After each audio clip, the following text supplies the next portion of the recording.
बहुत ही गरीब मजदूर था। वो दिन रात मेहनत करके बहुत मुश्किल से कुछ पैसे कमा पाता था, जिससे उनके घर का खर्चा चलता था। मोहन के घर में उसकी पत्नी, 2 बच्चे और एक बूढ़ी माँ थी। मोहन का गांव जिस जगह पर था वहां बहुत ज्यादा गर्मी पड़ती थी। अब बस गर्मी के दिन आ ही गए थे। गर्मी बढ़ती जा रही थी। मोहन को दिन रात मजदूरी करनी पड़ती थी, तब जाकर उसके घर का खाना चलता था।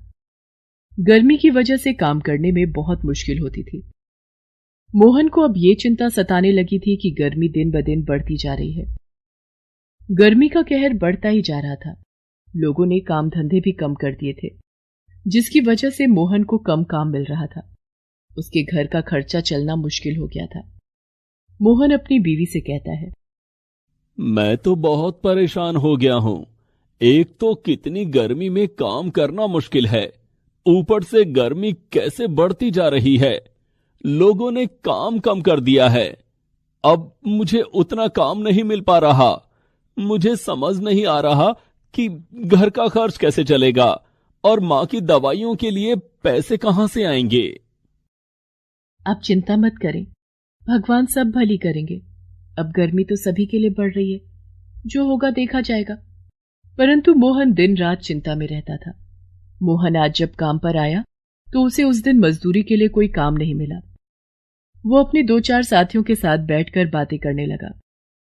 भाई, जैसे ये गर्मी बढ़ती जा रही है, काम थोड़ा कम होता जा रहा है। लोग दिन में अपनी दुकानें और गोदाम बंद कर देते हैं। गर्मी बर्दाश्त से बाहर हो रही है और काम कम हो रहा है। ऐसा ही चलता रहा तो भाइयों हमारा घर कैसे चलेगा। हाँ भाई, ये तो सही बात है।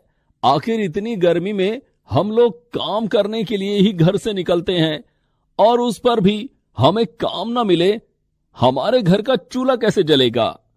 मोहन और उसके सभी साथी बहुत परेशान थे और उस दिन उन्हें कोई भी काम नहीं मिला।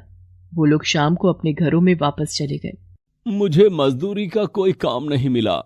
आज दिन भर मैं खाली ही बैठा रहा। मेरे साथी भी खाली बैठे रहे।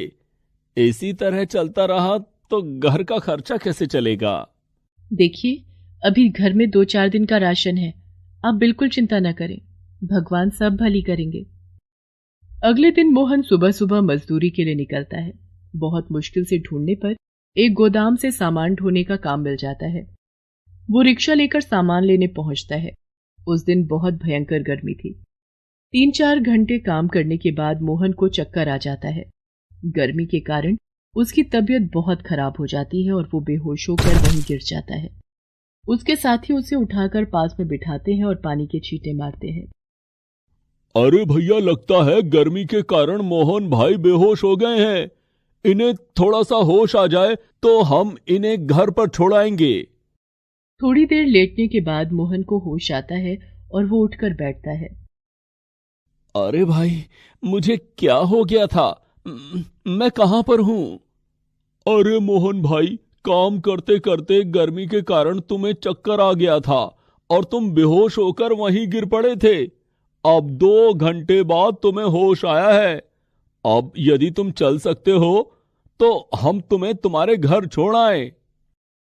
मोहन को उसके घर छोड़ाते हैं। मोहन जैसे ही घर पहुंचता है, उसकी बीवी उसे देखकर बहुत परेशान हो जाती है और उससे पूछने लगती है कि क्या हुआ। अरे, आपको क्या हो गया? सुबह तो आप ठीक ठाक घर से गए थे, फिर ऐसा क्या हो गया जो आप बीमार हो गए? एक तो इस गर्मी के कहर ने मुसीबत कर रखी है।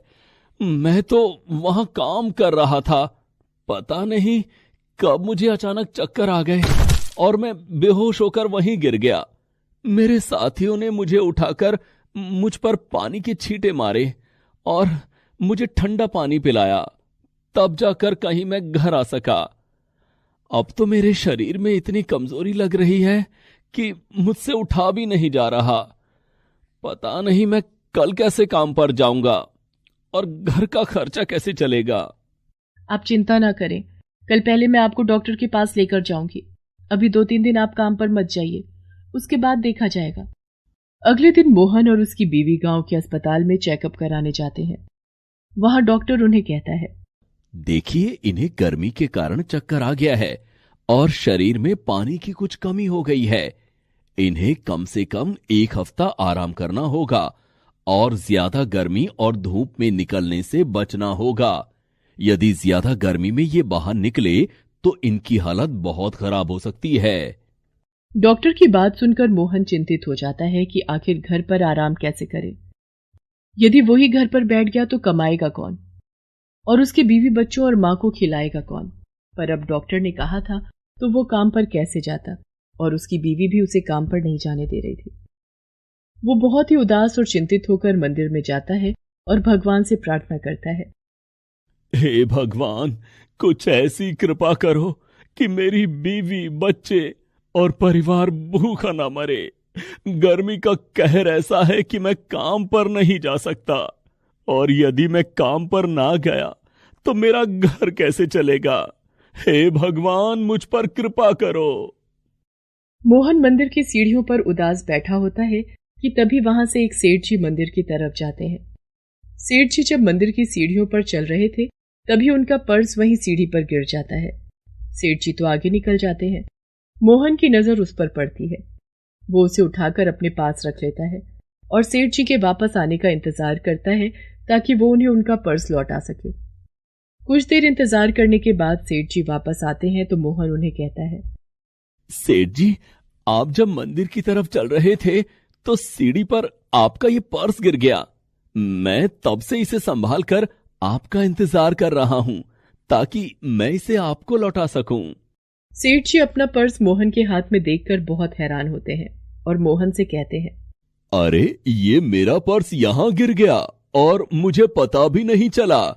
तुम कितने ईमानदार और नेक इंसान हो। कोई और होता तो वापस लेकर भाग जाता। तुम्हें पता है इसमें कितने पैसे हैं, और उसके साथ साथ इसमें मेरे बहुत जरूरी कागज और क्रेडिट कार्ड भी हैं। यदि कोई इसे लेकर भाग जाता तो मेरा बहुत बड़ा नुकसान हो जाता। तुम्हारा बहुत बहुत शुक्रिया। ये कहते कहते सेठ जी मोहन को पर्स में से कुछ पैसे निकाल कर देते हैं। नहीं नहीं सेठ जी, ये आपका था, इस पर मेरा कोई हक नहीं था, तो मैं भला इसे क्यों रखता, और मैं ये पैसे भी नहीं ले सकता। तुम तो बहुत ही ईमानदार और सच्चे इंसान हो। तुम कहाँ रहते हो और क्या काम करते हो? सेठ जी, मैं यही पास में रहता हूं, परंतु आजकल मेरे पास कोई काम नहीं है। गर्मी के कहर ने ऐसी हालत कर दी है कि मैं काम पर भी नहीं जा सकता। मैं एक मजदूर हूं साहब, मुझे धूप में ही काम करना पड़ता है। डॉक्टर ने मुझे धूप से बचने को कहा है, इसलिए मैं अभी कोई काम नहीं कर पा रहा। सेठ जी कुछ सोचने के बाद उसे कहते हैं, ठीक है, जब तुम्हारी तबीयत ठीक हो जाए 2-4 दिन में मुझसे मेरी हवेली पर आकर मिलना। मेरे पास तुम्हारे लिए काम है। ये कहते हुए सेठ जी वहां से निकल जाते हैं। मोहन भगवान का शुक्रिया अदा करता है कि उन्होंने उसे परेशानी से निकलने का रास्ता दिखा दिया। 2 दिन बाद ही मोहन जाकर सेठ जी से मिलता है और उनसे पूछता है कि उसे क्या काम करना है। सेठ जी उसकी ईमानदारी से बहुत प्रभावित हुए थे। वे उसे गोदामों पर सामान का हिसाब किताब रखने के लिए रख लेते हैं। मोहन को कहीं भी धूप में नहीं निकलना पड़ेगा। उसे बस गोदाम में बैठे बैठे ये सब देखना है कि इतना सामान गया और कितना आया। उसे वहां खाना भी मिलेगा और बैठने के लिए बहुत अच्छी और छायादार जगह भी। मोहन तो ये सुनकर बहुत खुश हो जाता है।